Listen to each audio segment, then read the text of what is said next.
오늘 시편 1편 1절에서 6절 말씀을 가지고 어떻게 살아야 하는가 라는 제목으로 우리가 같이 은혜를 나누고자 합니다.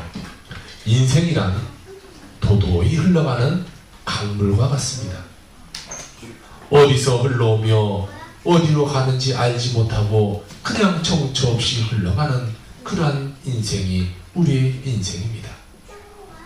이 혼돈 속에서 잘 살 수 있고 바르게 살 수 있는 길은 오직 성경으로 돌아가는 길밖에 없습니다. 하나님은 우리에게 바르게 살게 하기 위해서 성경이라는 것을 주셨어요. 성경 가운데 말씀을 통하여 우리의 인생이 바르게 살아가도록 이끌어 주시게 되는 것입니다. 디모데후서 3장 16절 17절에 보면 이런 말씀이 있어요. 우리 같이 한번 읽어볼까요? 시작. 모든 성경은 하나님의 감동으로 된 것으로 교훈과 책망과 바르게 함과 의로 교육하기에 유익하니 이는 하나님의 사람으로 온전하게 하며 모든 선한 일을 행할 능력을 갖추게 하려 합니다. 아멘. 우리는 한 번밖에 살지 못하는 인생을 살아갑니다. 그 인생을 잘 살고 올바르게 살아가야 되는데 그러기 위해서는 우리는 이 성경 말씀을 열심히 읽는 길밖에 없습니다.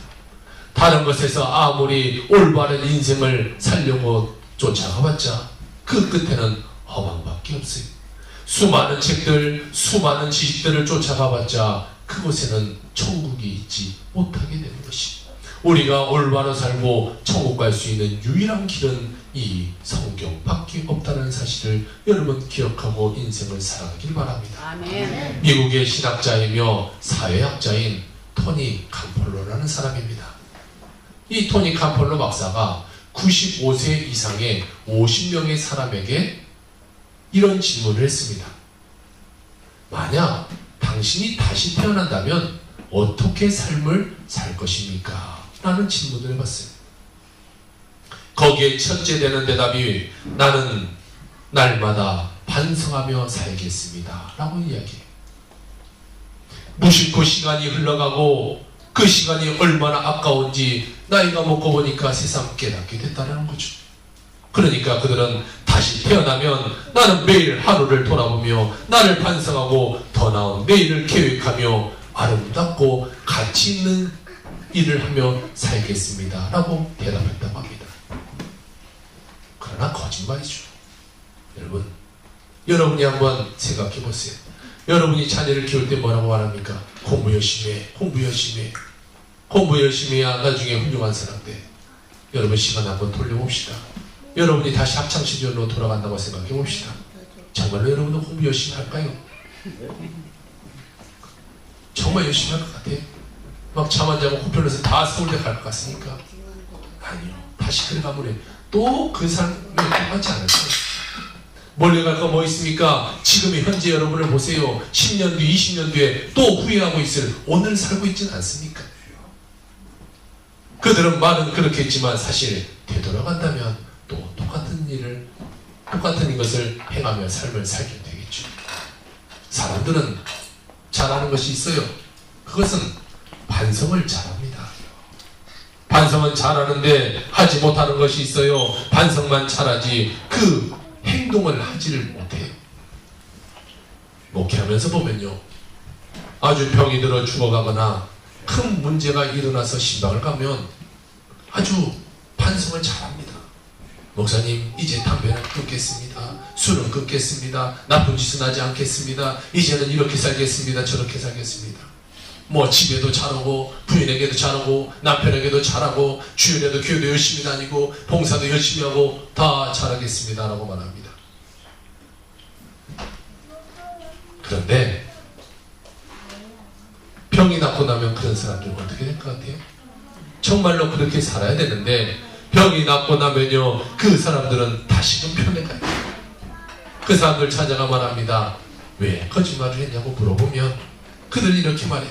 목사님, 어떻게 모든 것을 한 번에 끊을 수가 있겠습니까? 담배도 어떻게 한 번에 끊을 수가 있겠어요? 친구들도 어떻게 한 번에 끊을 수 있겠어요? 모든 것은 다 천천히 끊어야 돼요. 목사님, 갑자기 그러면 병돼요. 이렇게 말해요. 사람들은 반성은 아주 잘해요. 그런데 지키는 것은 너무나 힘들어한다라는 것입니다.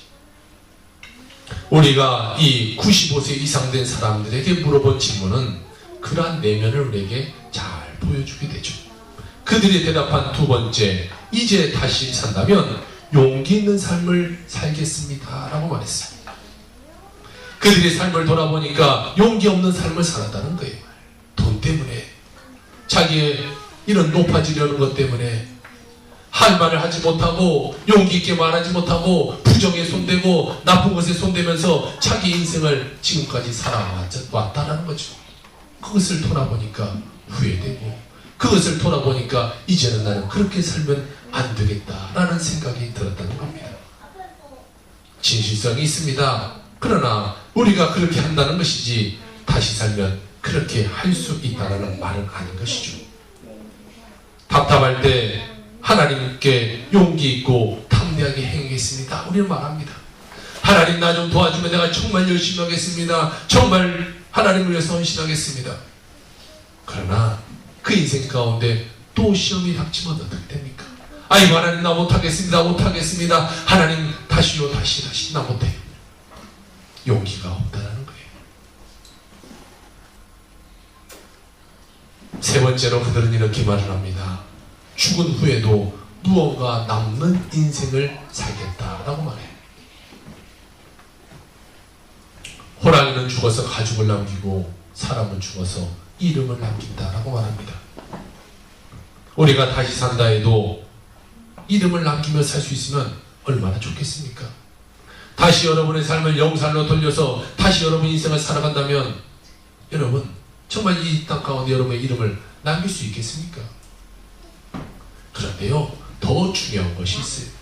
이름을 남기는 것보다 우리에게 더 중요한 것은 하나님을 잘 섬기고 잘 이 땅 가운데 살아가는 것, 그것이 우리 인생 가운데 더 중요하다는 것이. 목표를 세우고 꿈을 꾸며 달려갔지만 그 모든 것이 물거품처럼 없어져 버리고 마는 험한 것들을 깨달았고 다시 태어난다면 그들은 진정 가치 있는 꿈을 꾸며 삶을 살겠다라는 것이죠. 인생은 도도하게 흘러가는 강물과 같아요. 그러나 우리는 유수와 같은 시간 속에서 한 번밖에 살지 못하는 그런 삶을 살아가는데 우리가 그 인생을 바르게 살고 또 잘 살기 위해서는 하나님의 말씀을 찾아가야지. 마음을 되짚여 새로운 각오를 하고 결심을 해도 실천되지가 않는다라는 것이. 오늘 우리가 어떻게 살아가야 하는가? 첫 번째, 하나님이 우리를 만드셨다라는 것을 우리가 깨닫고 인생을 살아가야 되는 것입니다. 우리는 물질적인 질환원에서 아메바가 변하여 사람이 됐다든지 우리의 조상은 원숭이라든지 그런 말도 되지 않는 말을 해서는 안 되는 것이. 하나님은 우리를 하나님의 형상과 똑같은 모양으로 우리를 지으셨다라고 성경에 기록하고 있어요. 창세기 1장 27절 하나님이 자기 형상 곧 하나님의 형상대로 사람을 창조하시되 남자와 여자를 창조하셨다 말하고 있어요. 창세기 2장 7절 여호와 하나님이 이 땅의 모든 흙으로 사람을 지으시고 생기의 코를 불어 넣으시니 사람이 생명이 되었다라고 성경에 정확하게 기록되고 있습니다. 우리는 벌레가 변해서 사람이 된 것이 아니에요. 단세포가 변해서 사람이 된 것이 아니라 하나님은 하나님의 형상을 따라 우리 인간을 그 모습 그대로 지어 놓으셨다라는 것이죠. 그것이 우리의 인간이에요. 인간의 처음에는 하나님과 친밀하고 교제하고 대화하고 하나님과 함께 살아가도록 하나님 우리를 만들어 놓으셨어요. 다시 말해 영원히 죽지 않는 그런 육체를 가지고 하나님과 끝없이 살 수 있도록 우리를 만들어 놓으셨어요. 그런데 우리에게 무엇이 찾아옵니까? 죄가 찾아오게 돼요. 죄가 찾아와서 하나님과 나의 삶을 분리시켜버려요. 하나님과 대화하지 못하도록 만들고 하나님과 함께 살지 못하도록 만들고 하나님과 영원히 살지 못하도록 죽음의 길로 우리를 인도하는 것이 무엇이냐? 죄라는 것이. 사단이 죄를 가져다 주자 하나님과 우리의 삶은 분리되어 버려서 하나님과 대화할 수 없는 그런 삶으로 우리가 전락해 버리게 됩니다. 우리의 삶은 영적인 생명이 죽어버리게 됐습니다. 하나님과 호흡해야, 하나님과 함께해야 영이 살아가는데 하나님과의 그 관계가 끊어져 버리니까 영이 죽어가기 시작하는 거예요. 그래서 영원한 죽음 가운데 빠지게 되고, 그 인생이 그냥 세상 가운데 살게 되면 그 인생은 지옥으로 갈 수밖에 없게 되어 있다는 것이. 하나님의 영이 떠나면요, 그냥 중간이 아니라 하나님의 영이 떠나면 그것에 마귀가 찾아와서 마귀의 자녀가 되어버리기 때문에 그렇습니다. 그리고 사람은 흙이니 흙으로 돌아가 버리는 그런 인생으로 전락되어 버렸어요. 그러나 우리가 알아야 될 것은 하나님은 우리를 죽도록 만들어 놓으신 하나님이 아니다라는 것이. 사람은 자기가 어떠한 사람인가를 알면 자존감 있게 이 세상을 살아가게 됩니다. 그런데 나는 벌레에서부터 왔어. 벌레가 변해서 내가 이렇게 돼서 내 조상은 원숭이야, 이렇게 생각된다면 어차피 나는 벌레 같은 인생, 그냥 벌레같이 살자, 그렇게 인생을 살아가고 말게 되는 것이죠. 우리는 하나님의 형상과 모양대로 지음받았다는 사실을 우리는 기억해야 돼요. 하나님의 모양, 하나님의 형상대로 우리가 지음받았기 때문에 우리는 누굴 닮아야 돼요? 벌레를 닮은 것이 아니라, 아메바를 닮은 것이 아니라, 원숭이를 닮아가는 것이 아니라 하나님을 닮아가는 삶을 살아야 된다는 것이죠. 아멘. 하나님께서는 주의 손으로 모든 것을 만들어 주세요. 그리고 사람을 만드시고 사람에게 어떻게 하시냐? 모든 것을 다스려라 라고 말하고 있습니다. 하나님의 주권적인 것을 우리 인간에게 주어서 주권을 대리 행사할 수 있도록 우리에게 권한을 높여주시게 되었다는 것이죠. 하늘은 하나님의 것이요 땅은 인생에게 주셨다라고 말씀하셨어요. 하나님은 하늘의 하늘나라 전체는 다스릴지 몰라도 땅의 모든 것은 사람이 다스리도록 권한을 우리에게 주게 됩니다. 그리고 모든 것을 사람의 발 아래에 두게 되었다라고 말씀하고 있습니다. 우리는 피지배 종족이 아니라 지배하는 존재로 하나님 우리를 만들어 놓으셨다는 거예요. 그러니까 우리는 이 지배를 당하면 안 되는 거예요. 우리는 모든 것을 지배하고 살아갈 수 있도록 하나님의 만드신 대로, 하나님의 우리의 뜻대로 우리 인생은 살아가야 된다는 것이죠. 하나님은 인간을 그러면 왜 그렇게 만드셨다는 거죠? 우리 인간을 하나님으로 왜 만들었습니까? 하나님을 섬기고 하나님을 찬양하고 하나님을 예배하라고 우리의 인간을 하나님은 지으셨다는 거예요. 그냥 네 마음대로 살아, 이렇게 우리를 만드시지 않았어요. 우리를 만든 목적 자체가 하나님께 예배하고 하나님을 찬양하는 것, 이것이 우리의 삶의 목적이라는 거예요. 그러면 목적에 맞게 삶을 살아야 되죠. 여러분, 모든 것은 목적에 맞게 삶을 살 때 그것이 가치가 있는 것입니다. 여러분의 집에 만약 로봇 청소기가 하나 있다고 생각해 봅시다. 로봇 청소기를 딱 켜놓고 밖에 나갔다 왔더니 청소를 깨끗하게 잘 해놔야 그 로봇 청소기는 좋은 거죠. 그런데 로봇 청소기를 틀어놓고 나갔더니 막 집을 다 엉망을 만들어 놓고 막 다 뒤집어 놨어요. 그러면 그 로봇 청소기 어떻게 합니까? 갖다 버려야 되죠. 반품하든지 버리든지. 마찬가지 여러분 각자의 자신을 하나님이 왜 만드셨냐? 예배하라고 만드셨다는 거예요. 그럼 주일에 한 번만 예배하라고 만들었을까요? 우리의 삶이 예배자가 되어야 됩니다. 늘 예배하고 늘 기도하는 그런 삶이 살으라고 하나님은 우리를 만들어 놓으셨다는 것이죠. 그러므로 저와 여러분은 이 땅 가운데 우연히 생긴 것이 아니에요. 뭐 그냥 세포 하나가 변해서 우연하게 어떻게 시간이 흘렀더니 그렇게 됐다니죠. 하나님의 목적에 따라 우리 인간은 지어졌다는 것이죠. 두 번째, 우리가 하나님의 뜻 가운데 살아가려면 하나님을 기쁘시게 하는 삶을 살아야 된다는 것이죠. 마귀를 쫓아 악한 꾀를 따라 살아가는 삶이 되어서는 안 돼요. 마귀가 우리를 악한 꾀에 사로잡히는 것은 무엇이냐? 선악과를 따먹게 하는 거죠. 선악과라고 하는 것은 무엇이냐? 좋다, 나쁘다라는 것을 사람 스스로, 내가 스스로 판단하도록 만드는 것이 선악과예요. 원래 우리는 하나님이 좋다 그러면 네 하나님 좋습니다. 이것은 나쁘다 그러면 네 하나님 그것은 나쁩니다. 이렇게 말해야 되는 존재가 우리예요. 그런데 하나님이 이것은 좋다 그런데 아니요 하나님 내 생각엔 그건 틀렸어요. 이것은 나쁘다 하나님 그거 내 생각에 너무 좋아요. 그것을 내가 결정하도록 만드는 것이 선악과라는 거예요. 그러니까 하나님이 필요 없는 거예요. 모든 것은 자기가 결정하고 자기 마음대로 살아가는데 무슨 하나님이 필요 있겠어요? 하나님과 우리 삶이 분리되게 되는 거죠. 하나님의 영향력이 우리에게 미치지 못하게 되는 거예요. 우리는 마귀가 주는 그 꾀임에 빠져서 선악과를 따먹고 하나님과 반역하는, 하나님과 대립되는 그러한 삶으로 전락되어버리게 되었어요. 그러므로 하나님을 기쁘게 하는 삶을 살기 위해서는 우리는 선악과를 따먹는 그 악한 꾀를 우리가 버려버려야 되는 것입니다. 그것을 우리가 가지고 살면요 절대로 하나님을 기쁘게 해드릴 수가 없게 되고 우리의 인생이 제대로 살아갈 수 없게 되게 되는 것입니다. 하나님 우리에게 말합니다. 내 발에 신을 벗어라. 신을 벗어라는 건 뭐예요?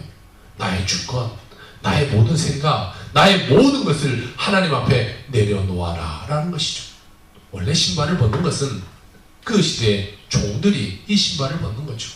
나는 당신 앞에 완전히 엎드립니다. 당신은 나의 주인입니다. 이렇게 표현한 것이 신발을 벗는 거예요.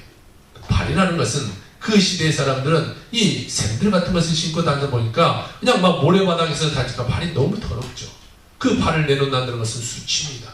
그 수치를 내놓는다는 것은 당신을 나의 주인으로 인정한다 이거죠. 하나님 앞에 신을 벗는다. 나의 모든 것을 내놓는다. 나의 수치든 나의 더러운 것이든 나의 모든 삶을 하나님께 내놓고 내가 인생을 살겠습니다 라고 말하는 것입니다. 마귀가 예수님도 시험했죠. 그런데 예수님은요 그 마귀에 대해서 단호하게 말씀으로 모든 것을 물리치시고 예수님은 그 마귀에 흔들리지 않게 됩니다. 주님은 하나님의 명령을 순종하기 위해 십자가라는 그 무거운 형벌을 짊어지게 됩니다. 우리를 위해서 십자가에 달려 돌아가셔서 몸짓고 피 흘리시게 되는 거죠. 그럼 우리는 마귀의 이와 같은 꾀에 빠지지 말고 하나님의 율법을 어기는 삶을 살지 말고 오직 율법을 통해서 하나님과 더불어 살아가는 존재가 되기를 주의 이름으로 부탁을 드립니다. 아멘. 율법이라는 것은요 하나님이 우리를 얽매이려고 만든 것이 아니에요. 우리를 힘들게 하려고 만드는 것이 율법이 아니에요. 세상에는 법이 있어요. 법을 왜 만들어놨습니까? 여러분 어렵게 만들려고 법을 만들었습니까? 교통법을 만들어놨어요. 교통법을 왜 만들어놨어요? 여러분 딱지 끊으려고 만들어놨습니까? 아니죠. 그 법을 지킴으로 모든 사람이 더 편안하고 사고 없는 세상을 만들려고 법이라는 것을 만들어 놓은 거예요. 하나님이 우리에게 율법을 줬어요. 율법을 지키기는 어려워요. 때로는 귀찮기도 해요. 그러나 그것을 지켜야만이 우리가 더 하나님의 뜻 가운데 잘 살아갈 수 있으니까 하나님은 우리에게 율법이라는 것을 주시게 된 것이죠. 율법을 통하여 우리를 적과 꿀이 흐르는 그 땅 가운데 인도하여 드릴 수 있으니까 우리에게 율법을 주시게 되는 겁니다. 율법을 저버리면요 가시밭 엉겅퀴가 난 것에서 방황하게 되는 그런 인생을 살아가게 되는 것이죠. 시편 오늘 본문 1편 2절 3절 이런 말씀이 있어요. 우리 같이 한번 읽어봅시다. 시작. 오직 여호와의 율법을 즐거워하며 그 율법을 주야로 묵상하는도다. 그는 시냇가에 심은 나무가 철을 따라 열매를 맺으며 그 잎사귀가 마르지 아니함 같으니 그가 하는 모든 일이 다 형통하리로다. 아멘. 율법을 지키라는 것은 왜 지키냐? 오늘 말씀에 보면 그 율법을 지킴으로 말미암아 우리가 형통하리로다. 형통하게 되기 때문에 우리를 율법을 지키라라고 말하고 있는 거예요. 우리가 개인이 형통하고 가정이 형통하고 사업이 형통하고 나라와 국가가 잘 살고 형통하기 위해서는 우리가 율법을 지켜야 된다라는 것이죠. 여호수아 1장 8절에도 이렇게 말하고 있어요. 이 율법책을 내 입에서 떠나지 말게 하며 주야로 그것을 묵상하며 그 안에 기록된 대로 다 지켜 행하라. 그리하면 내 길이 평탄하게 될 것이며 내가 형통하리로다 라고 말하고 있습니다. 율법을 지킨다는 것은 하나님에게 보증을 받는 것이, 너는 이제 평탄하게 될 거야, 너는 좋은 삶을 살 거야, 너의 삶은 아름답게 될 거야, 형통하고 평탄한 인생을 살 수 있도록 하나님이 보증서를 우리에게 주게 되는 거죠. 율법 가운데 가장 핵심적인 것은 무엇이에요? 십계명이에요. 이제는 다 십계명을 외우고 있을 줄로 믿을게요. 자, 십계명 10가지를 우리에게 주셨는데 하나님이 우리에게 주신 법으로 하나님을 믿는 그리스도인에게 지켜야 될 율법을 주셨어요. 우리가 하나님의 법을 지키면 장수하게 되고 그 복을 받으며 크고 번성하게 만들어 주신다는 약속이 십계명을 지켜 나가면서 우리에게 주어지게 되는 것이죠. 하나님의 뜻은 하나도 듣지 않으면서 어떻게 하나님께 복 받으려고 하세요? 자녀가 부모의 말을 더럽게 듣지도 않으면서 부모에게 나중에 용돈이나 받으려고 하면 용돈을 주겠어요? 말을 잘 들어야 용돈도 주지. 늘 말도 안 듣고 그러면 용돈이 아니라 꿀밤이 가게 되는 거죠. 영국의 종교개혁자인 존 녹스라는 사람이 있어요. 이 존 녹스라는 사람은 이런 말을 했어요. 하나님의 법에 순종하며 사는 사람은 하나님께서 육체의 건강을 축복으로 주실 것이다 라고 말했어요. 하나님의 법을 지키면 애굽 사람에게 내린 질병 하나도 내리지 아니하는 나는 너의 병을 지키는 치유하는 여호와라 라고 우리에게 말씀하고 있는 것입니다. 율법은 우리가 영적으로 올바르게 하나님 앞에서 살아가는 길인데 영적으로 올바르게 서면요 모든 육체의 질병도 다 떠나가게 되게 된다는 거죠. 이스라엘 백성이 출애굽하기 전 마지막 10번째 재앙이 그들에게 다가옵니다. 10번째 재앙은 모든 애굽의 첫 번째 난 장자, 사람의 아들이든 짐승의 첫 번째 새끼든 모든 첫 번째 난 것이 다 죽게 되게 된 거예요. 그런데 하나님이 말씀해 주죠. 문설주에 양의 피를 발라라. 여러분 생각해 보세요. 물에다 양피 바른다고 해서 죽음이 떠나갑니까? 죽은 아들이 안 죽을 수가 있겠어요? 그 피가 뭐다고 무슨 능력을 발할 수 있겠어요? 그런데요, 그것을 그냥 순종하고 그냥 믿는 거예요. 하나님이 그렇게 말했으니까 그렇게 될 걸로 믿고 이 문설주에 피를 바른 사람은 그 장자의 죽음을 피하게 돼요. 그런데 에이 그것이 뭐 말이 돼? 과학적으로 말이 되냐? 그것이 경험적으로 말이 되냐? 에휴 말도 안 되는 소리 하고 있네. 그리고 그것을 바르지 않은 사람은 그 가정 가운데 장자의 죽음이 일어나게 돼요. 우리는 하나님의 말씀을 지키면서 살아가야 돼요. 하나님이 그렇게 된다라고 말하면 그렇게 되는 걸로 믿고 살아가야 돼요. 모든 자가 이 하나님의 말씀을 잘 들으면 모든 병도 고치겠다라고 말하면 그것을 믿고 아멘으로 받아들이면 되는 거죠. 실제로 2011년 우리나라에서 이 인구 주택 총조사를 했어요. 그래서 100세 이상이 되는 이 고령자들 조사했는데 그 조사 결과 100세 이상자가 1836명이 있었어요. 그 가운데 종교를 가진 사람이 67.7%가 있었습니다. 그 67.7% 안에 이 어떠한 종교를 갖고 있는데 이렇게 잘 살았는가를 그들을 조사해 보니까 기독교가 67.7%에 41%, 그러니까 100세 이상 사는 사람 중에 41%가 기독교를 믿고 있었어요. 불교가 24.8%, 기타가 1.9%로 조사돼서 예수 믿는 사람이 가장 오래 산다는 것을 이 단적으로 보여주는 예가 되는 거죠. 또 프랑스의 역사가인 알렌 코르백이라는 사람이 있는데 이 사람은 이런 말을 합니다. 하나님의 법을 건국 이념으로 삼은 나라는 모든 복을 받아 큰 나라가 된다라고 말해요. 오늘날에도 스위스, 스웨덴, 네덜란드, 영국, 호주, 미국 등도 마찬가지로 모든 나라가 하나님을 잘 섬기자 그 나라들이 부강한 나라가 됩니다. 우리나라도 기독교가 들어오고 이 교회가 부흥하면서 경제 발전도 굉장히 빠르게 성장하게 됐습니다. 100년 이내에 우리나라가 1000만 명의 이 교인을 넘어서자 경제 발전이 엄청나게 되게 됐죠. 만약 우리나라가 2000만 명이 예수를 믿는다면 지금보다 배도 훨씬 더 잘 사는 나라가 될 것이라고 저는 생각되어집니다. 영국의 선교가 존 번연이라는 사람은 하나님의 법을 따르는 자는 가정이 화평하고 사업이 더욱더 잘 되고 더욱더 번성하게 될 것이다 라고 말하고 있습니다. 우리가 하나님의 법을 지키며 살 때 하나님이 기뻐하시면서 더 큰 은혜와 더 큰 복을 우리에게 내려주신다라는 것이죠. 그리고 우리의 교만과 오만과 욕심과 탐심을 언제나 우리는 마음속에 체크하고 그것을 버려버리는 삶을 살아야 되는 것입니다. 우리가 마음속에 교만이 있어요. 이 교만은 무엇이냐? 하나님과 동등되게 될 것이다. 이런 것이 우리에게 교만인 거예요. 불신자, 무신론자들은 교만한 자입니다. 왜? 하나님을 섬기지 않으니까 그들은 뭐 세상에 어떻게 살든 무조건 다 교만한 사람들이에요. 교만과 이 오만이 틈타지 못하도록 우리는 늘 기도해야 될 것입니다. 나를 낮춰야 되는 것입니다. 내 처지에 뛰어드는 욕심과 탐심을 가지는 것을 우리는 늘 버리고 또 버리는 삶을 살아야 될 것입니다. 우리는 욕심을 버릴 때 우리의 인생은 더 큰 결실을 맺게 됩니다. 우리가 잘 아는 록펠러라는 사람이 있습니다. 엄청난 부자죠.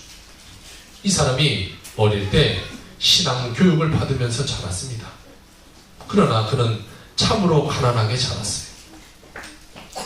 록펠러는 돈을 벌기 위해서 욕심과 탐심으로 일하기 시작했습니다.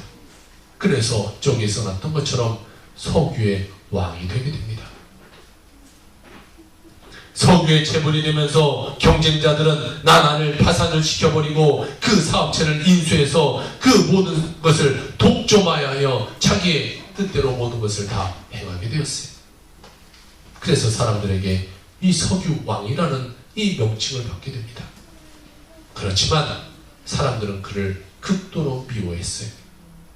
심지어 누즈벨트 대통령도 록펠러가 아무리 선행을 해도 그가 불을 쌓기 위해 저지른 악행을 갚을 수 없을 것이다 라고 아주 극단적인 말을 하게 되죠. 그러던 중 55세가 되었어요. 뜻하지 않는 불치병에 걸려 병원에서 1년 이상 살지 못한다라는 사형 선고를 받게 됩니다. 미국에서 가장 많은 재산을 가진 사람이에요. 난 부러울 것이 뭐 있겠습니까? 석유왕이니까 땅만 파면 계속 돈이 나오는 그 엄청난 부를 갖고 있는 사람이에요. 그런데 1년밖에 못 산다는 거예요. 그가 검진을 받으러 병원에 들어가다가 병원 앞 간판에 써있는 이런 문구 하나를 보게 됩니다. 주는 자가 받는 자보다 더 복되다. 이 말을 봐요. 휠체어에 타서 뒤에 비서가 밀어주고 가는 그 가운데 있다가 그것을 보면서 비서에게 말합니다. 잠깐만 멈춰봐라. 그리고 그 간판을 한참 쳐다봅니다. 그것을 보면서 그는 많은 생각을 하게 됩니다. 자기의 과거를 생각해 봤겠죠. 이제 1년여밖에 살지 못하는데 내가 지금까지 삶을 어떻게 살아왔는가? 정말 나는 주는 자였는가? 나는 받는 자였는가? 그러고 그는 눈물을 흘리며 마음속에 깊은 감동을 받고 있는데 저기서 한 부인이 막 울고 있는 것을 봅니다. 왜 울고 있는가 이렇게 보니까 그 부인의 딸이 너무 아파서 이 병원에서 치료를 받아야 되는데 돈이 없어서 수술을 받지 못하고 있는 상황 가운데 있는 부인을 봐요. 비서를 보고 말합니다. 가서 저 여인의 병원비를 다 내주라. 비서가 깜짝 놀랍니다. 왜 놀래요? 록펠러는 그런 사람이 아니거든요. 그렇게 한 일을 본 적이 한 번도 없어요. 그러나 시키니까 가서 돈을 다 지불해요. 그러면서 말합니다. 록펠러가 대신 내 이야기는 하지 말아라. 그리고 그 후에 록펠러의 마음은 달라지기 시작했어요. 그는 그 후에 예수를 믿게 돼요. 그리고 겸비하여 낮아지고 모든 욕심과 탐심을 버려버리는 그런 삶을 살게 됩니다. 그 결과 미국에서 유수한 교회인 리버사이드 교회를 비롯해서 4,928개의 교회를 그가 세우게 됩니다. 놀라지도 않죠. 여러분은 더 많이 세울 거니까요. 그리고 시카고 대학에 12개의 종합대학과 12개의 단과대학 및 연구소를 지어서 사회에 기증하게 됩니다. 55세에 죽는다는 사람이 98세까지 살다가 하늘나라에 가게 됩니다. 내 이웃을 내 몸같이 사랑하니까 하나님이 건강을 주시고 그에게 축복을 주시게 된 것이죠. 하나님을 경외하고 이웃을 사랑하면 반드시 하나님은 그 사람에게 축복을 주게 되는 것이에요. 마지막 세 번째, 하나님의 뜻을 이루는 삶을 살아야 되는 것입니다. 우리는 항상 뜻이 하늘에서 이루어 같이 땅에서도 이루어지게 해달라고 우리는 늘 주기도문 가운데 기도합니다. 우리는 그렇게 기도할 때 하나님께서는 우리를 도와주셔서 은총을 받아 하나님의 영광을 위하여 살도록 우리를 도와주게 되는 것이죠. 성경에는 내가 너희를 고와 같이 버려두지 않고 너희에게 오리라. 내가 아버지께서 구했으니 그가 또 다른 보혜사를 너에게 주사 영원토록 너희와 함께 있게 하시리라 라고 말씀하고 있어요. 다른 보혜사 성령이 여러분과 함께 거하시고 여러분에게 와 계신다라는 것이. 그런데 강단에서 주의 종이 하나님 말씀을 증거할 때 여러분의 말씀을 여러분 잘 받아들이면 속에 있는 성령이 운행하게 해서 여러분의 삶이 더욱더 새로운 삶으로 변화되게 되게 된다는 것입니다. 여러분의 삶이 축복된 새 사람으로 변하게 되게 되는 것입니다. 때문에 여러분들을 교회에 출석을 하는 거예요. 귀찮게 하려고 교회 나오는 것이 아닙니다. 뭐 교회 헌금 내라고 교회 나오는 거 아니지 않습니까? 여러분들의 삶이 정말 하나님 안에서 축복된 삶을 살게 되길 원하면서 여러분들에게 그렇게 교회에 나오라고 말하고 있는 것이죠. 교회에 와서 말씀을 들으면 성령이 운행하는 곳에 와 있기 때문에 우리의 삶에 변화가 일어납니다. 뭐 요즘은 가나안 교인이 많다고 하죠. 가나안 거꾸로 뭐예요? 안 나가 교인이 많다고 하네요. 그냥 교회 안 나간대. 그리고 그냥 집에서 예배드리는 거예요. 인터넷 틀어놓고 예배드리고 그냥 나 혼자 그냥 뭐 핸드폰 보면서 예배드리고. 그래 예배가 잘 되겠습니까? 그러다가 뭐 밥통 울리면 밥통도 가야 되죠. 전자레인지 울리면 전자레인지도 가야죠. 세탁기 다 됐다면 세탁기에도 가야 되죠. 뭐 이게 방해받을 것이 너무 많아요. 그러나 교회 오면 성령이 늘 운행하시고 많은 사람들이 와서 기도하는 그 가운데 오니까 우리 삶이 편하게 되는 거죠. 예배에도 집중하게 되는 것이고요. 그렇기 때문에 우리 삶은 그 안에 들어와야 우리 삶에 변화가 일어나게 되는 것입니다. 교회는 죄인들이 모이는 곳입니다. 그러나 끊임없이 변화받는 죄인들이 모이는 것이 교회라는 것입니다. 계속해서 죄인으로 있으면 안 돼요. 변화되는 죄인으로 있어야 되는 것이죠. 오늘 여러분의 예배를 드리고 이 자리에 왔으므로 성령이 지금 운행하고 계시고 또 저의 설교 말씀은 하나님의 말씀이 저를 통해 나타나므로 여러분의 마음에 부딪혀서 여러분의 삶에 변화가 다가오게 되게 되는 것입니다. 새로운 창조의 역사가 여러분의 삶 가운데 일어나게 되는 것이죠. 우리는 목숨을 다하고 마음을 다하고 목숨을 다하여 주 너의 하나님을 섬기라 라고 말하는 거죠.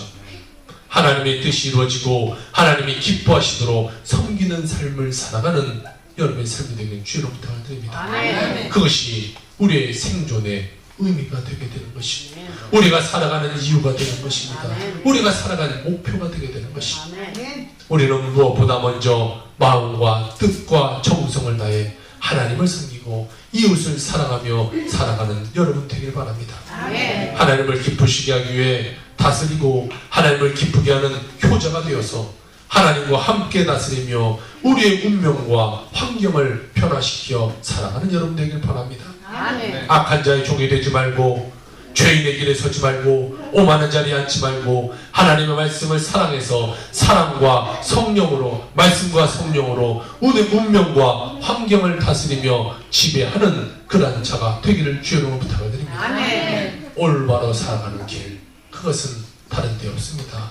오직 말씀밖에 없습니다.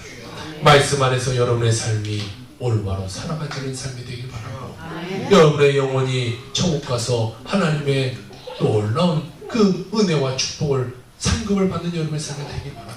또한 우리만 갈 것이 아니라 우리가 또 이 전도의 날을 정해놓고 뒤에 천도지를 앞두고 또 우리가 토요일마다 같이 전도하는 이유가 뭡니까? 세상의 사람들 그냥 세상 속에 살다가 죽어 지옥 가기 바라지 않고 우리와 함께 변화되어 천국 가기를 바라는 마음에 전도하는 거 아닙니까? 여러분 혼자 가지 마시고 하나님의 뜻을 받들어 모든 세상의 사람들을 주의 백성으로 변화시켜내는 여러분이 되길 주 여러분으로 부탁을 드립니다. 아멘. 하나님이 가장 기뻐하시는 일이 바로 그 일인 것입니다. 여러분을 통해 전도될 영혼들이 올바른 삶을 살게 되고 여러분의 가정과 여러분의 생활과 여러분의 모든 사업장이 하나님 안에서 축복받는 삶을 살기 주의 이름으로 축원합니다.